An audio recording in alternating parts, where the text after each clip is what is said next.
En cette année mondiale vétérinaire, Equita, le Cadre Noir de Saumur et l'école vétérinaire de Lyon ont tenu à vous présenter un tableau en hommage à Claude Bourgelat, directeur de l'Académie équestre de Lyon et fondateur dans cette ville, il y a 250 ans, de la première école vétérinaire du monde.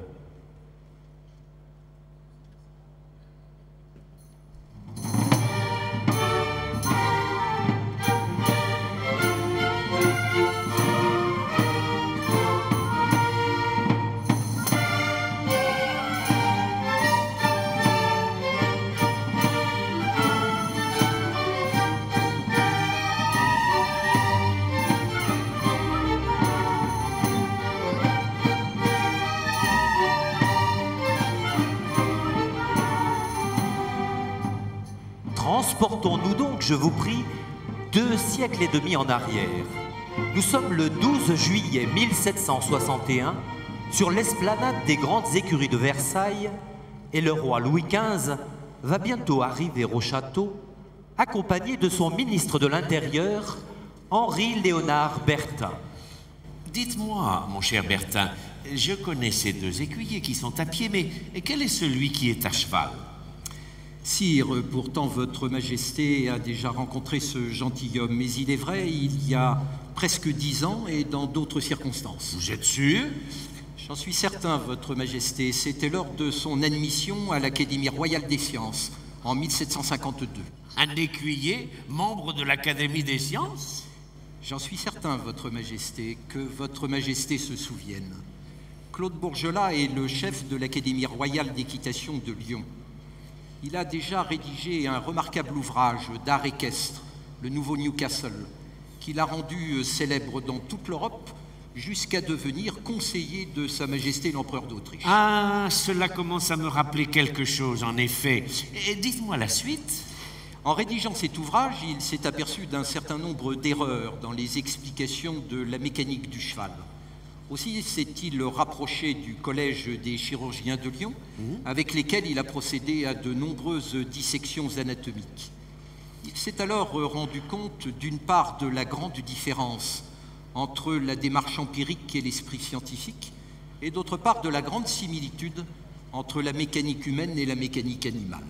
Voilà qui est intéressant. Il a ensuite rédigé un second ouvrage, Les éléments d'Hippiatrique, véritable premier traité moderne de la médecine du cheval. Il a alors été remarqué, puis sollicité par Diderot et d'Alembert pour être l'un des rédacteurs de l'encyclopédie, et à la suite de quoi il a été admis au sein de votre Académie des sciences, sire. Mais oui, je me souviens maintenant. Mon Dieu, que le métier de roi est difficile. Il faudrait avoir une mémoire infernale. Mais dites-moi, savez-vous ce qu'il est venu faire à Versailles? Sire, votre majesté lui a accordé une audience demain après-midi. Je suppose qu'il a profité de ce voyage pour rencontrer ses amis écuyers, condisciples de la Guérinière. Et vraisemblablement, l'un d'entre eux lui a demandé de monter l'un de ses jeunes chevaux pour bénéficier de son avis. Mais oui, bien sûr. Et savez-vous ce qu'il va me demander? Il va solliciter de votre bienveillante majesté l'autorisation et les moyens de créer une école pour apprendre à soigner les animaux, sire. Ah, pas les chevaux, j'espère. Je suis là de ces querelles entre ce sieur Bourgelat et la Fosse, le maréchal Ferrand de nos grandes écuries. Non, sire, il s'agira d'apprendre à soigner les maladies des bestiaux. C'est, me semble-t-il, une excellente occasion pour développer l'économie de nos campagnes, si chère à votre majesté. Et peut-être que ces futurs médecins des animaux parviendront-ils à endiguer ces terribles épidémies de peste bovine qui déciment les troupeaux de vos paysans, sire. Ah, voilà qui mérite vraiment attention. Alors, Bertin, je vous demande de faire rédiger un arrêt de mon conseil, donnant au sieur Bourgelat les moyens de créer son école dans la bonne ville de Lyon.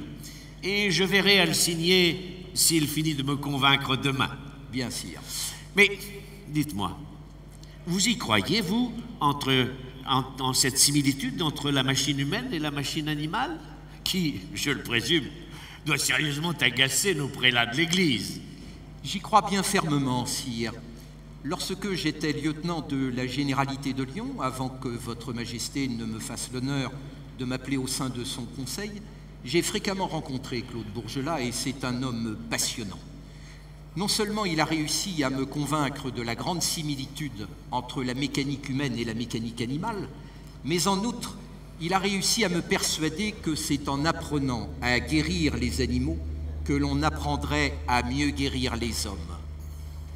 C'est un grand savant et j'ose prédire que nos descendants le considéreront comme un scientifique visionnaire. L'arrêt du Conseil du Roi fut signé le 4 août 1761. Claude Bourgelat, créateur de la profession vétérinaire, est aussi l'inventeur du concept de biopathologie comparée qui lie étroitement la santé de l'homme et celle de l'animal. Ce concept, repris plus tard par Claude Bernard, puis plus près de nous par Charles Mérieux, est un des éléments forts du patrimoine scientifique lyonnais. Chacun de nous lui doit un peu de sa santé.